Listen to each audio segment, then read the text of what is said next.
if a company has to go to great lengths to modify the work environment to bring in a more diverse group of people, it's possible that the work environment sucked and needed an overhaul, right? And it's probably not that the work environment needed to be changed specifically for a more diverse group. It's probably that all the employees would appreciate some common sense changes, right? And this is where I think we have to be careful, because you start a slippery slope.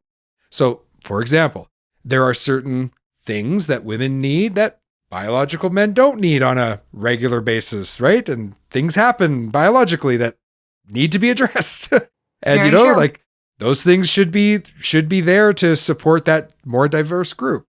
I certainly hope so. I just use that as one example, but there are differences, and that's okay. But what I have a concern about is, where is the line, and how far do you subdivide human beings, right? Like, and you and I have talked about this before. Like, how far does that go? And you could see where this could actually become crippling to a company if they allowed every request from every subgroup of human beings working for them. It could get to a point where literally nothing could get done. So from your perspective, you're a young woman in this industry. You're advocating for these changes. Where's the line?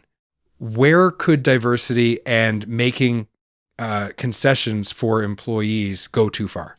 I'm going to use a somewhat different argument that also involves diversity, not gender diversity, but disability diversity. So in the US, we have the ADA, which is an act which is supposed to make workplaces more accessible to disabled people. And when a company is considering making an accommodation for someone who is disabled, the exact terminology is a reasonable accommodation. Now, that term has been litigated to here and back. Yeah. And it turns out that reasonable is a cost that the business can absorb without dramatically affecting their profits. So, and this is something that I've looked deeply into in getting my bachelor's and my MBA as well. So that reasonable accommodation could be something like a specialized office chair that costs $2,000.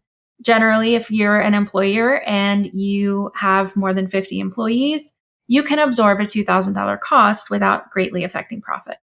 So that is my litmus test for gender diversity as well.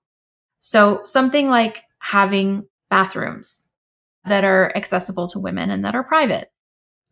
We also have in the US. I totally agree. Except there's another group of people who would violently disagree with that in some cases and say that bathroom should be available to everyone, right? So that's exactly what I mean. Like everything you said, 100%, except the word reasonable, like you said, is subjective. Yes, and absolutely. And then how we start to cut this, we do this for this group, and then this group's mad. And then we'll do something for you. And then they're mad. And then another group is mad. So this is where, just from my perspective, I'm thinking, like, let's do it. But then all of a sudden I realize the realities of that. And it's just not, it's not so easy, is it? This is really complicated really fast.